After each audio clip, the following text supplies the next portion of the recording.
উনি এমন একটা সাংবাদিক যার মনের ভিতরে এক বিন্দু পরিমাণ ভয় নাই।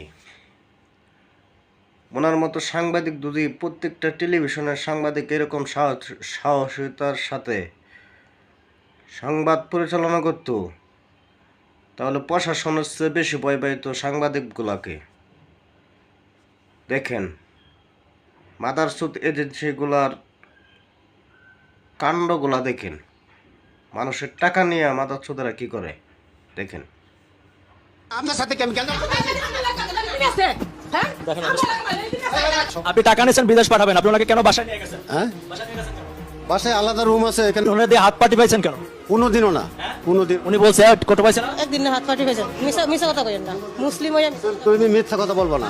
রিপোর্টিং এজেন্সি, এখানে এই লোকের মহিলাদের দিয়ে হাত পা টিপতে হয়, শরীর টিপতে হয়, শরীর টিপা দিলে তারপর ভিসা হয়, শরীর টিপলে ভিসা হয়। কোনোদিনও না, কোনোদিনও না। একটা মহিলা মানুষ আসলে একটা আমি আপনি ওনাকে বাসায় নিছেন, মাদারচুদ। আপনি তার বেডরুমে আপনার বাসায় নিছেন কেন? বেডরুমে কোনোদিন যায় না, আপনি হাত পাটি পাইছেন কেন? কোনোদিনও না। মিথ্যা কথা বলতেছে, কোনোদিনও না। একটা মহিলা মিথ্যা অভিযোগ করছে। হ্যাঁ, মিথ্যা অভিযোগ করছে। আমি মিথ্যা কথা বলি না, একদিন টিপেছে ওর বাসা আরো দুজন মহিলাতে ওদের দিয়ে হাত পাটি পায়। মা বাপ তো একেই বলে চোরের মায়ের আসলে একটা জারত যদি না হইতি, তোরা এইসব নির্দিষ্ট কাজ কেমনে করস?